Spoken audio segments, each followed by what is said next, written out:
কিরে, আজকে এত তাড়াতাড়ি স্কুল ছুটি দিয়ে দিল? মা দেখো, আমি তোমার জন্য নতুন কলম এনেছি।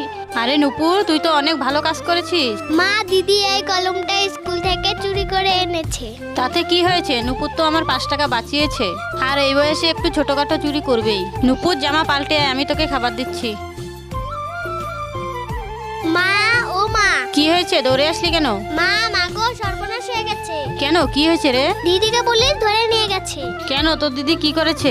দিদি স্কুলের সামনে প্রবাসের দোকানে চুরি করেছে। তাহলে এখন কি করব রে? তোর বাবা কোথায় আছে? সেদিন যদি তুমি দিদিকে শাসন করতে, তাহলে এই দিনটা দেখতে হতো না। মানুষেরা ঠিকই বলে, বাচ্চাদের চোর বানানোর পিছনে মায়ের হাত থাকে। বাবা মা যদি একটু ভুল করলে বাচ্চাদের শাসন করতো, তাহলে আজকের দিনটা বাবা মা দেখতে হতো না। যাই দেখি বাবা কোথায় আছে, দিদিকে ছাড়ানোর ব্যবস্থা করি।